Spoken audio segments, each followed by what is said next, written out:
తాకట్లో ఉన్న మీ బంగారాన్ని విడిపించి ఆ రోజు ఆన్లైన్ రేటుకి కొంటాం. Sharma gold company. నమస్కారం, వెల్కమ్ టు సుమన్ టీవీ. నేను గీతాంజలి. ప్రస్తుతం మనతో పాటు ప్రముఖ జ్యోతిష్య వాస్తు ముహూర్త పండితులు బ్రహ్మశ్రీ సిస్లా సిద్ధాంతి గారు మనతో పాటు ఉన్నారండి. వారితో మాట్లాడదాం. గురుగారు నమస్కారం అండి. నమస్కారం అమ్మా. శ్రీ విశ్వావసునామ సంవత్సర జాతక ఫలితాల్లో భాగంగా ద్వాదశ రాశుల వారి జాతక ఫలితాలు తెలుసుకుందామండి. అందులో భాగంగా ముందుగా మేష రాశి వారి జాతక ఫలితాలు ఏ విధంగా ఉన్నాయి? తప్పకుండా అమ్మా. ఇక్కడ విశ్వావసునామ సంవత్సరంలో మేషరాశి వారికి ఎలా ఉంది, ప్రధాన గ్రహాల స్థితి ఎట్లా ఉంది, దాని ఆధారంగా వీరికి సంవత్సర ఫలితాలు ఎలా ఉంటాయి అనేది పరిశీలించుకుందాం.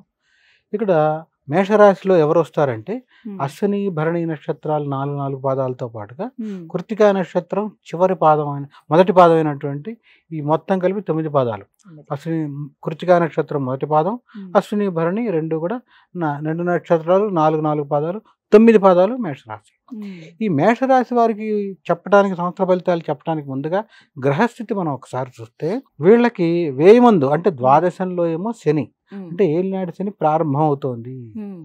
ఉగాది రోజు నుంచి ఏలినాటి శని అంటే ఒక రోజు ముందే వచ్చాడు శని, కానీ ఉగాది నుంచి మనం చెప్పాలంటే సంవత్సరం ఏలినాటి శని ప్రారంభంలో ఉన్నారు, ప్రథమం అంటాం దాన్ని. అదే సందర్భంలో గ్రహస్థితిలో గురువు మేషరాశి వారికి చెప్పాలంటే ద్వితీయ నుంచి తృతీయంలోకి వెళ్తున్నాడు. 3వ స్థానం అత్యంత పాపస్థానం. గురువు లోహమూర్తి అని చెప్తూ ఉంటాం, ఏమాత్రం యోగించడు. 3ంట అంటే మేషరాశి వారికి చూడండి, శని బలం పోయింది, గురుబలం పోయింది. ఇక అందే సందర్భంలో రాహు స్థితి, రాహు చూస్తే లాభంలో ఏకాదశంలో ఉన్నాడు. ఇక కేతువు స్థితి, ఎక్కడ లాభంలో ఏకాదశం అన్నామంటే మేషరాశి వారికి ఈ యొక్క రాహువు వచ్చేటప్పటికి కుంభంలో ఉంటున్నాడు. కుంభం 11, మీనం 12, దాన్నే ఏకాదశం అంటాం. 11 ఏకాదశి స్థానాన్ని లాభస్థానం అని కూడా అంటాం. రాహు 11ంట, శని 12వ ఇంట, గురువు 3ంట మేషరాశి వారికి. ఇక కేతువు స్థితి, కేతువు తీసుకుంటే 5వ ఇంట్లో లక్ష్మీ స్థానంలో ఉన్నాడు. ఈ రీత్యా ఉన్న గ్రహస్థితి కారణంగా మేషరాశి వారికి సంబంధించి ముందుగా విద్యార్థుల గురించి చెప్తాం. ఖచ్చితంగా విద్యార్థులే, ఎందుకంటే భవిష్యత్తులో వాళ్లే కదా, విద్యార్థులే కదా. అందుకని విద్యార్థులు ఎట్టి పరిస్థితుల్లో కూడా చదువులో అశ్రద్ధ అస్సలు పనికిరాదు. నిన్నటి వరకు బాగా చదివిన విద్యార్థి మనం శాంపిల్ కూడా కలెక్ట్ చేయొచ్చు. వాడికి తెలియకుండా, ఉదాహరణ 10th క్లాస్ అనుకోండి, 10th పరీక్షలు అద్భుతంగా 80, 90 వచ్చేసినాయి. ఇంట్లో వాళ్ళు కూడా ఏమనుకుంటారు, మా వాడు బాగా చదివాడు, అద్భుతం, మేషరాశి బాగుంది అనుకుంటే, ఇదే 90 వచ్చిన వాడు ఇంటర్మీడియట్ ఇంకోటో ఎక్కడో జాయిన్ చేసాం, చదువులో అశ్రద్ధలో 70, 60కి పడిపోతాడు. ఇంకా ఆశ్చర్యకరమైన విషయం, ఏదైనా ఒక సబ్జెక్ట్ మిగిల్స్తాడు. ఇదేమిటో ఎంత బాగా చదివాడు, ఇప్పుడు ఎట్లా అయిపోయాడు అనుకుంటాం. దానికి కారణం పూర్తిగా అతను కాదు, కొంత గ్రహస్థితి కూడా ఉందిగా, మరి గ్రహాల దోషం ఉంది కదా. అంటే విద్యార్థులు ఖచ్చితంగా ఏం చేయాలంటే, చదువులో అశ్రద్ధ పనికిరాదు, ఇంకా చెప్పాలంటే అతి ఆత్మవిశ్వాసం కూడా పనికిరాదు. ఆత్మవిశ్వాసం ఉండొచ్చు, అతి ఆత్మవిశ్వాసం పనికిరాదు కదా. నాకొచ్చులే అని సమాధానం చెప్తారు కొంతమంది, అది పనికిరాదు. విద్యార్థులకి ఖచ్చితంగా ప్రతినిత్యం కూడా చదివింది కూడా అవసరమైతే ఇంకోసారి చదవాలి, చూడకుండా రాసేట్టు అలవాటు చేసుకుంటూ గురు దక్షిణామూర్తి స్తోత్రాన్ని చదవాలి. ఈ స్తోత్రం అంటే మన వల్ల ఎక్కడవుతాయి రా నాయన, తప్పులు చదువుతాం ఈ గోళ అనుకుంటే, గురు దక్షిణామూర్తి పటం ఉంటుంది కదా, ఆయనకి చక్కగా కళ్ళల్లో కళ్ళు పెట్టి చూసి నమస్కారం చేస్తే నీదే భారం అని మనసులో ఒక మాట అనుకున్నా చాలు.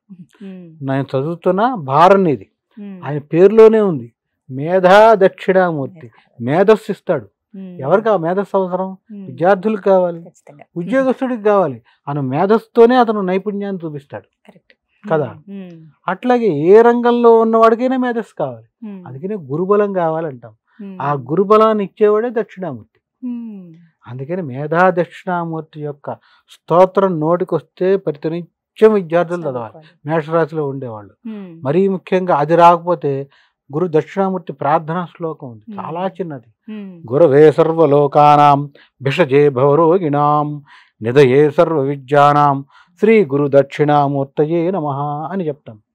ఇది అయినా చదవాలి. ఇదేది చదవలేము, నాకు సమయం లేదు, హోంవర్క్లో ఉన్నాయి, పిల్లలు బాగా ఒత్తిడిలో ఉంటారు పాపం. లేదంటే కనీసం తల్లిలో తండ్రో చిన్న ప్రింటర్ A4 సైజులో ఉమ్, దక్షిణామూర్తి పటం ప్రింట్ అయినా చేసి ఉమ్, ఒక గోడకి పెట్టి నమస్కారం పెట్టుకున్నాను ఆ రోజు. ఉమ్, చదువు వస్తుంది, నీకు చదువు బాగా చదువుతావు, కానీ ఈ నమస్కారం పెట్టుకుంటే మేధస్సు బాగుంటుంది. తల్లులు చెప్పాలి. ఉమ్. భక్తి అనేది పెద్దల నుంచే పిల్లలకు వస్తుంది. రావాలండి. కరెక్ట్. ఇక్కడ లోపిస్తే కింద రాదు. ఉమ్, మన ఇళ్లలో పూర్వకాలం ఏంటంటే దాదాపుగా అందరూ కూడా ఉమ్మడి కుటుంబం. ఉమ్, తాత భక్తిగా చేస్తే కొడుకు మనవడు చూసేవాడు. అలా. తాత నుంచి మనవడికి తొందరగా వస్తుంది. కరెక్ట్. అవును. ఎందుకని కొడుకు దగ్గర మరి తండ్రి దగ్గర తల్లి దగ్గర కంటే మనవాళ్ళు తాత నాయనమ్మల దగ్గర ఉమ్, వాళ్ళు ఎక్కువ తెంపేవాళ్ళు. ఉమ్, ఇప్పుడు ఏమైంది, ఆధునిక జీవనశైలిలో వాళ్ళకు కూడా ఉంటారు. ఇంకా వాళ్ళని తీసుకొచ్చి పెట్టుకోవాలని వీళ్ళకి భారం అనుకోవచ్చు, ఉమ్, ఉన్న గదులు ఇరుకు వల్ల కావచ్చు. కానీ వీళ్ళు కొంత నేర్పాలి. ఉమ్, ఇలా చేస్తే ఖచ్చితంగా దక్షిణామూర్తి అనుగ్రహం లభిస్తుంది. ఉమ్, ఇక ఇది విద్యార్థుల విషయం. ఉమ్, విద్యార్థులు ప్రతినిత్యం దక్షిణామూర్తి స్తోత్రం చేయాలి. ఉమ్, తొందరపడి విదేశాలు వెళ్ళేటువంటి విద్యార్థులు, మేషరాశిలో ఉండేటువంటి వాళ్ళు ఉమ్, చెప్పాలంటే జాతక చక్రంలో బలం లేకపోతే, ఇది గోచార బలం పోయింది కదా, ఉమ్, ఖచ్చితంగా తొందరపడి విదేశాలు వెళ్ళటానికని డబ్బులు ఇవ్వకూడదు. అక్కడ 5 లక్షలు ఇచ్చాం, ఇక్కడ 2 లక్షలు ఇచ్చామంటే ఇచ్చిన ప్రతి రూపాయి గుండు సున్నాని రాదు. అమ్మో. హా. అది చాలా ప్రమాదం. ఎందుకంటే విద్యార్థులకి విషయం ప్రతి మనం జాగ్రత్త పడి చెప్పాలి. ఉమ్, ఇప్పుడు రూపాయి ఉన్నవాడు పర్వాలేదమ్మా, తల తాకట్టు పెట్టి ఇస్తారు పాపం. అలాంటి వాళ్ళ ఎంత పరిస్థితి. బాధాకరం అసలు కరెక్ట్. ఊహిస్తే. అందుకని జాగ్రత్త పడాలి. ఉమ్, తదుపరి వచ్చేటప్పటికి ఇక్కడ మేషరాశిలో ఉమ్, మిగిలిన రంగాలు ఉన్నారు. ఉమ్. ఉద్యోగస్తులు, వ్యాపారస్తులు, ఉమ్, కళారంగం, నిర్మాణ రంగం, అన్ని రంగాలు, ఏ రంగంలో వాళ్ళైనా, ఉమ్, చివరికి రాజకీయ రంగం, ఉమ్, చివరికి అది కూడా స్పృశించాలి కదా మరి. ఉమ్. రాజకీయ రంగంలో వాళ్ళు కూడా ఒక్కసారి ఇలా కుదుపుకు గురవుతారు. ఓ. ఉద్యోగస్తుల గురించి చెప్తున్నా. ప్రప్రథమంగా ఉమ్, అప్రయత్నంగా ఉన్న ఉద్యోగం ఉన్నట్టుండి పోతుంది. ఉమ్. ఇప్పుడు మనం వింటూ ఉంటాం, పింక్ స్లిప్ ఇచ్చారండి మాకు, అవును. లేదంటే ఈ వారం చివరి రోజు అన్నారు, రేపే లాస్ట్ వర్కింగ్ డే అని, ఉమ్, లేదా informations పొద్దునకి ఇస్తారు. పొద్దున ఇవాళ పొద్దున రమ్మని ల్యాప్టాప్ తీసుకున్నారు, ఇవాళ లాస్ట్ డే అన్నారు. ఉమ్, అన్నవి కూడా నాకు చెప్పిన వాళ్ళు ఉన్నారు ఎంతోమంది. ఉమ్, గ్రహస్థితి ప్రభావం ఇది. అంటే ఎప్పుడైతే శని మారిపోయాడో, ఉమ్, ఏలినాటి శని ప్రారంభమైందో, నీకున్న ఆధారాన్ని తీసేస్తాడు ఫస్ట్ ఆయన. ఉమ్, ఇది ఎందుకు చేస్తాడు? చాలా మందికి ఇదో భయం. ఉమ్, శని దుర్మార్గుడా? కాదు ఆయన. ఉమ్, ఎందుకు చేస్తాడు ఆయన అంటే, జీవుణ్ణి 30 సంవత్సరాలకు ఒకసారి వస్తుంది ఏలినాటి శని. ఉమ్, ఈ జీవుణ్ణి అంటే మగవచ్చు ఆడవచ్చు ఎవరినైనా, ఉమ్, జీవుణ్ణి సంస్కరిస్తాడు. ఉమ్, నువ్వు చేసిన పాపం ఎంత, 30 ఏళ్లలో పుణ్యం ఎంత. పుణ్యం చేసావా నిన్ను వదిలేస్తాడు, ఉమ్. పాపం చేసావా ఇబ్బంది పడతాడు. ఆ. అందుకనే మన పూర్వీకులు ఏం చెప్పేవాళ్ళు, తాతలైనా నాయనమ్మలైనా, ఒరే వాడి పాపాన్ని వాడే పోతాడు, వదిలే, ఉమ్. వాడికి నువ్వు అపకారం చేయకు, నీకు అపకారం కరెక్ట్ చేశాడని కదా. అవును. అని చెప్పేవాళ్ళు. ఉమ్, వీడు చేసిన బట్టి ఇక్కడ ఏమవుతుంది, ఎప్పుడైతే దీని మీదే ఆధారపడి జీవిస్తాడు కదా, ఉమ్, ఉద్యోగమే ప్రధానం. ఉమ్, ఉదాహరణ నెలకు 2 లక్షలు అనుకోమ్మా జీతం, ఉమ్, 25,000 అనుకో, అది ఆ 25,000 అతనికి ఎక్కువే. ఉమ్, ఎవరి జీతం వాళ్ళకి ఎక్కువే కదమ్మా. ఉమ్. 2 లక్షలు వస్తే ఏం చేస్తాడు, ఆ జీతాన్ని బట్టే 1,00,000 ఈఎంఐ పెట్టి ఒక ఇల్లు తీసేసుకుంటాడు అవును. దానికి కదా. తగ్గట్టుగా.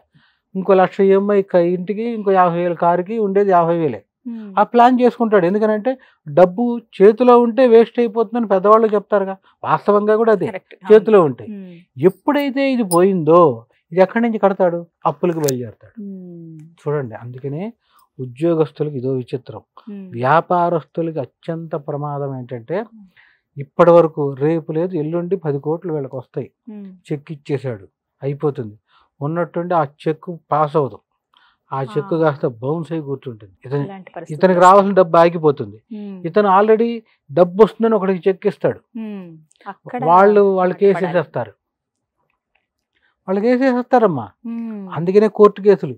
ఉమ్, ఇంకా మరీ ప్రమాదం ఏంటంటే షూరిటీ సంతకాలు. అత్యంత బాధాకరమైన విషయం ఏలినాటి శనిలో ఇది మేషరాశిలో ఉండే వాళ్ళని ఇబ్బంది పెట్టేదమ్మా. ఎట్లా అంటే, ఎవడో కట్టాల్సిన డబ్బు నువ్వు కట్టడం అంటే ఎంత బాధమ్మా. కేవలం చిన్నప్పటి నుంచి నీ స్నేహితుడని ఒక హామీ సంతకం పెడితే, షూరిటీ సంతకం, వాడు కట్టలేడు, వాడికి ఇలాంటిది ఏదో మన మీద. ఇబ్బందికరమైన దశ.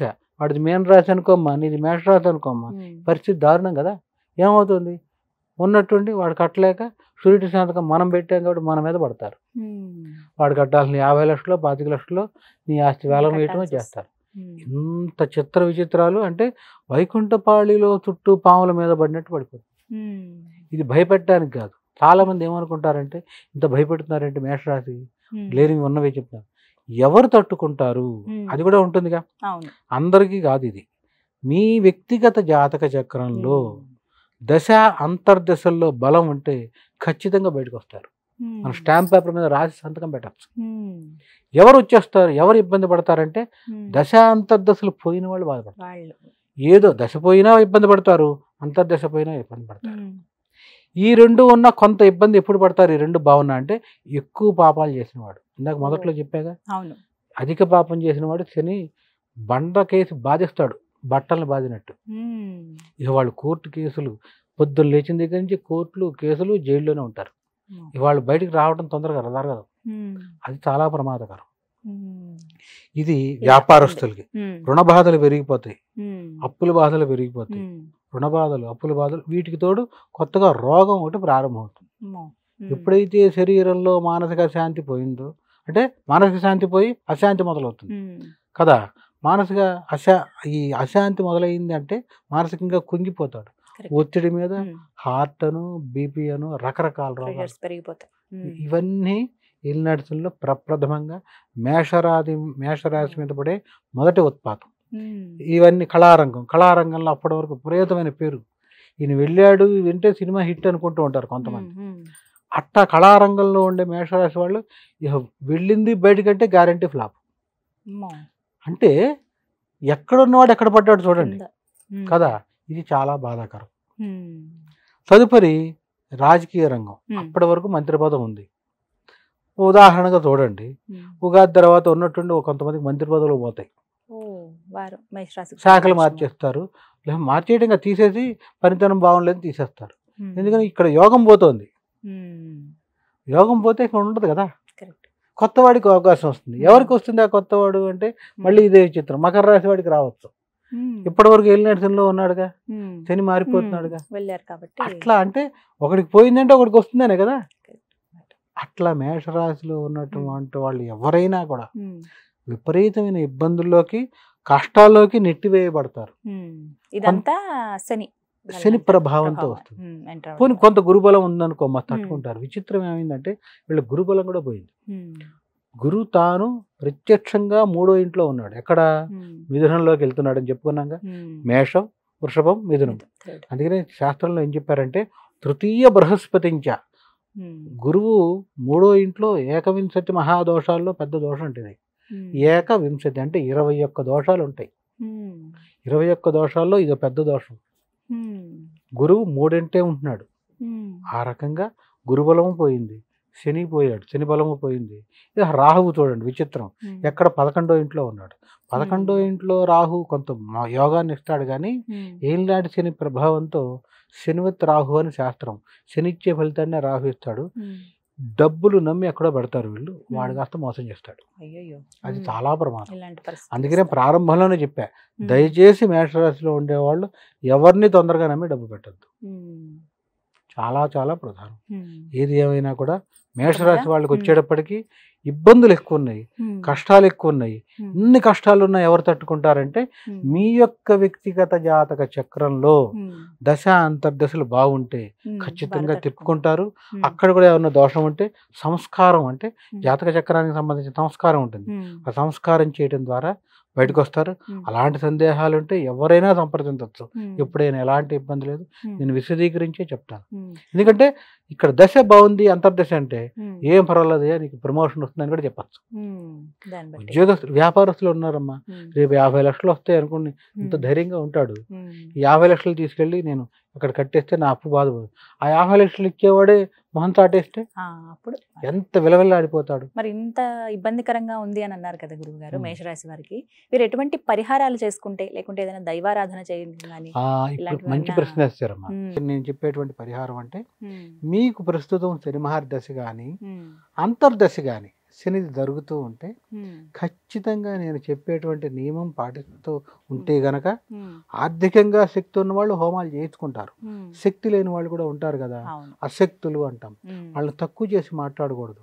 అశక్తులు అంటే ఆ సందర్భంలో డబ్బులు ఉండకపోవచ్చు, ఎవరికో ఇచ్చి ఉండొచ్చు, కానీ అవసరం కదా, వాళ్ళు బాగుండాలి కదా. అందుకని వారందరూ కూడా ఇది ఖచ్చితంగా ఈ నియమం పాటిస్తే దాదాపు కష్టం జరుగుతున్న కష్టం తెలియకుండా బయటపడిపోతారు. కష్టం ఉంటుంది కానీ తట్టుకునే శక్తి ఉంటుందిగా, ఆ శక్తి ఇస్తాడు భగవంతుడు. శరీరంలో నొప్పిని తట్టుకుని మనం వెళ్ళాలిగా, ఆఫీస్కి వెళ్ళాలన్నా.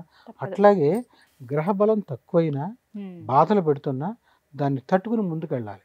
అందుకని ఈ చిన్న పరిహారం చేస్తే సరిపోతుంది.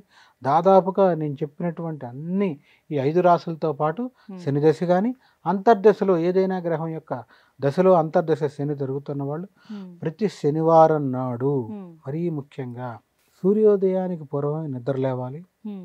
లేచి నల్ల నువ్వుల నూనె తీసుకుని, ఆ నల్ల నువ్వుల నూనె ఈ దిక్కుమాల షాపులు కాకుండా గానుగుల దగ్గర మంచి దొరుకుతుంది, నల్ల నూనె కల్తీ లేనిది. అది తెచ్చుకొని అర కేజీనో కేజీనో ఎంతో తెచ్చుకొని 2 భాగాలు చేసుకోండి, 2 డబ్బాల్లో పోయండి. ఆ కేజీ తెచ్చుకున్నారు, అర కేజీ తెచ్చుకున్నారు. ఒకటేమో తలకు రాసుకోవడానికి వాడండి, దాన్ని దీంట్లో కలపకూడదు. పూజా మందిరం దగ్గర 2 డబ్బాలు ఎందుకు చేయమంటున్నానంటే, ఒక డబ్బా పూజా మందిరం దగ్గర పెట్టుకోండి, ఒక డబ్బా మీరు నూనె రాసుకునే దగ్గర పెట్టండి. అది మారకుండా ఉంటుంది. ప్రతి శనివారం మీరు రాత్రి 1 గంట వరకు డ్యూటీ అండి, నాకు 3 వరకు డ్యూటీ అండి, నేను శనివారం లేవలేనని ఇక్కడ మటుకు చెప్పకండి. ఇక్కడ ఒక్క కేసులో అది పనికిరాదు. మిగిలిన అన్ని రోజులు మీరు రోజు 5కి వచ్చారో 2కి వచ్చారో డ్యూటీ నుంచి వచ్చి మధ్యాహ్నం 12కి లేచినా పర్వాలా. ఒక్క శనివారం మటుకు మీ కష్టం పోవాలి కదా, పోవాలంటే మీరే చేసుకోవాలి. ఇది సులభమైన తరుణోపాయం. ఏం చేయాలంటే 5కి సూర్యోదయానికి పూర్వమే నిద్ర లేవాలి. దంతధావనం చేసి ఖచ్చితంగా మీరు తెచ్చుకున్న 2 డబ్బాల్లో ఒకటి పూజా మందిరం దగ్గర పెడతారు కదా, 2వ డబ్బా ఉంటుంది. ఆ డబ్బాలో నల్ల నువ్వులను తీసుకుని తలకి రాసుకొని, మొహానికి రాసుకొని, పాదాలకి, కాళ్ళకి, వెనకాల మడవలకి ఖచ్చితంగా రాయాలి. పాదానికి రాసిన వెనకాల రాయాలి. రాచి తలారా స్నానం చేయాలి శనివారం నాడు. చేసేసి ఎవరికి ఏలినాడు సను జరుగుతుందో వాళ్ళు చేయాలి ఈ పని.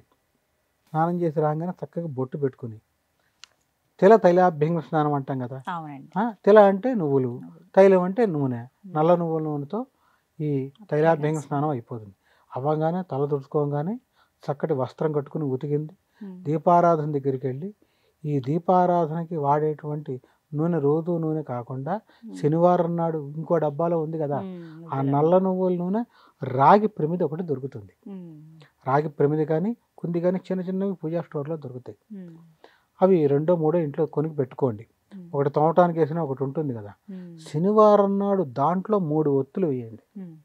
3 ఒత్తులు ఇలా వేయండి, అంతేగాని 3 కలిపి ఒక ఒత్తి చేయకండి.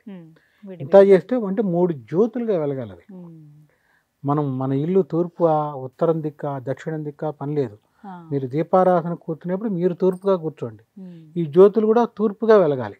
ఈ 3 జ్యోతులను ఏం చేయాలి అంటే, 3 జ్యోతులుగా ఉంటాయి కదా, ఒత్తులు దాంట్లో వేసి నల్ల నువ్వుల నూనె వేయాలి. వేసి వెలిగించి దీపారాధన చేసి గంగ సింధూరం దొరుకుతుంది.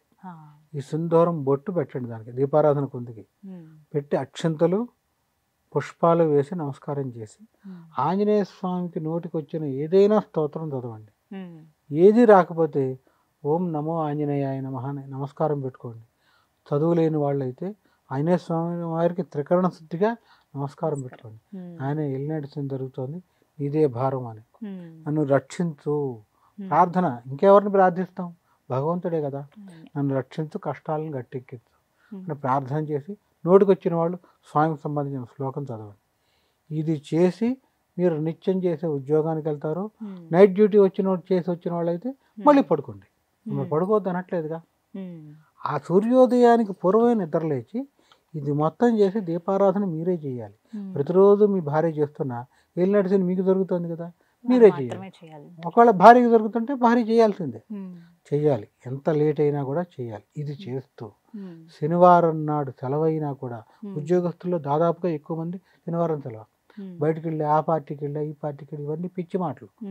ఎంత ఉన్నా కూడా ఎవరో మిమ్మల్ని రక్షించడు, భగవంతుడే కదా రక్షించేది. అందుకని శనివారం నాడు నియమబద్ధమైన జీవితం అంటే పగలు భోజనం చేయండి, రాత్రిళ్ళు పలహారం మాత్రమే తినండి. అంటే భోజనం కాదు, ఇడ్లీనో దోశ మీకు నచ్చింది తినండి, ఉప్మానం. సాధ్యమైనంత వరకు పలహారం చేస్తూ వివాహితులు బ్రహ్మచర్యం కూడా పాటించాలి. ఇలా చేస్తే శని అనుగ్రహం సంపూర్ణంగా లభిస్తుంది. ఇందులో ఎక్కడ డబ్బు ఖర్చు లేదు నేను చెప్పిన దాంట్లో. డబ్బు ఖర్చు అన్నవి చెప్తారు అయ్యగారులు అంటూ ఉంటారు కొంతమంది. ఇది డబ్బు ఖర్చు లేదు, కానీ ప్రతి శనివారం చేయాల్సిందే. ఏలినాటి శని పూర్తయ్యే వరకు, అర్ధాష్టమ శని పూర్తయ్యే వరకు, అష్టమ శని పూర్తయ్యే వరకు, శని దశ కానీ అంతర్దశ కానీ పూర్తయ్యే వరకు. శని దశ పూర్తవుతుంది ఒక పటాన 19 ఏళ్ళు, అంతర్దశ అయితే వచ్చేటప్పటికి సుమారుగా 2 ఏళ్ళు 3 ఏళ్ళు అట్లా ఉంటుంది. ఇది పూర్తయ్యే వరకు ఇలా చేయాలి. ఇలా చేస్తూ ఇంకో నియమం ఏంటంటే, ఎట్టి పరిస్థితుల్లో నల్ల బట్టలు వేసుకోకుండా వదిలేయాలి పూర్తిగా. అది 3,000 రూపాయలదా 4,500 నీకు ఎంత ఇష్టమైనా, ఆడవాళ్ళు అయితే నల్ల చీరైనా అదలు వారేయాలి, పనికిరాదు. ఎంత కాస్ట్లీదైనా వదిలేస్తే ఖచ్చితంగా మీరు తిప్పుకోకపోతే నన్ను అడగండి, 100% తిప్పుకుంటారు. చాలా బాగుంటుంది, వాళ్ళకి ఆరోగ్యం కుదురుతుంది. అనారోగ్య సమస్య ఉన్న వాళ్ళకి తిప్పుకుంటారు, శని పీడ తగ్గుతుంది. అప్పుడు మీ మీద మీకు నమ్మకం కలుగుతుంది, ఓహో భగవంతుడి శక్తి వెనకాల ఉంది, నన్ను నడిపిస్తుంది. అదే సందర్భంలో సెలవు ఉండి మీకు అవకాశం ఉంటే దగ్గరలో ఉన్న నవగ్రహాల్లో శనికి తగ్గ నల్ల నువ్వుల నూనె గానుగ దగ్గర ఉందిగా, పూజా మందిరం దగ్గర చిన్న ప్లాస్టిక్ పేపర్ గ్లాసులో 2-3 స్పూన్లైనా చాలమ్మా, ఎక్కువ తీసుకెళ్ళక్కర్లా. ఒక పేపర్ గ్లాసులో కొంచెం పోసుకొని 2-3 గ్లాసులు తీసుకెళ్ళి శనికి పోసేసి నమస్కారం పెట్టేసి మళ్ళీ అక్కడే ఆ గ్లాసు పారేయాలి, పనికిరాదు, వెనక్కి తెచ్చుకోకూడదు. అందుకనే 2-3 స్పూన్లే అని చెప్పాను. అక్కడ మళ్ళీ ఆ దేవాలయంలో ఉంటుంది కాబట్టి ఆ దేవాలయంలో కాళ్ళు కడుక్కొని మరలా దేవాలయంలో ఉన్న విగ్రహానికి జ్యోతికి నమస్కారం పెట్టుకోవాలి, విగ్రహానికి నమస్కారం పెట్టుకుని ఇంటికి రావాలి. ఇలా చేస్తూ ఉంటే ఎలాంటి శని బాధలున్నా పీడలున్నా మొత్తం పోతాయి. అసలు పీడ ఎందుకు, ఇందాక మొదట్లో చెప్పినట్టు మొహానికి నువ్వు రాసుకోవడం ద్వారా కళావిహీనం అయిపోకుండా ఉంటుంది మొహం. శని పీడ మొహంలో ఫస్ట్ ప్రవేశిస్తుంది, ముందు పాదాలు, అక్కడి నుంచి శిరస్సుకు వస్తుంది. అందుకనే శిరస్సు నుంచి పాదాలకి. అందుకనే శని ఏలినాటి శని జరిగే వాళ్ళు నిరంతరం నడకలోనే ఉంటారు, లేదా వాళ్ళు ఎప్పుడు ప్రయాణంలోనే ఉంటారు, సుఖంగా ఉండరు. అందుకనే ఎంత ఏలినాటి శని జరిగే వాళ్ళు నడవటం ఇష్టం శనికి, ఆయన నడుస్తాడు. అందుకనే కష్టపడే వాళ్ళు ఎక్కువ ఇష్టం ఆయనకి. దీనికి అందుకనే రాజకీయం గురించి ఇక్కడ మాట్లాడడం, కానీ రాజకీయంలో పైకి వచ్చేవాళ్ళు నడిచే వాళ్ళని ఎక్కువ అనుగ్రహిస్తాడు ఆయన. అంటే ప్రతిదీ స్వార్జితం. ఇక్కడ ఇంకొక మాట చెప్పాలి, శని అనుగ్రహం ఎట్లా కలుగుతుంది అంటే, ధర్మబద్ధంగా సంపాదించిన ప్రతి రూపాయి శని దశ జరుగుతుండగా ప్రతి రూపాయి ధర్మబద్ధంగానే వస్తుంది ఎవరికైనా. ఇది అన్యాక్రాంతంగా రాదు. ఆ వచ్చిన ప్రతి రూపాయి తాను తింటాడు, తన కొడుకు తింటాడు, తన మనవడ వరకు వెళ్తుంది. 3వ తరానికి ఆస్తి వెళ్ళింది అంటే శని ద్వారా వచ్చిన ఆస్తి. ఈ తరంలో ఉండి ఇతనితో పాటే పోయిందంటే మిగిలిన గ్రహాల వల్ల. శని ద్వారా వచ్చేటువంటిది అంత బలమైంది. అందుకని ఇలా చేస్తే ఎలాంటి శని దోషాలు ఉన్నా పోతాయి, శని పీడ ఉన్నా పోతుంది. ఇది మొత్తం మీద మేషరాశి వారికి ఈ విధంగా ఉంది. చక్కగా వివరించారు గురుగారు. నమస్కారం అండి. నమస్తే అమ్మా.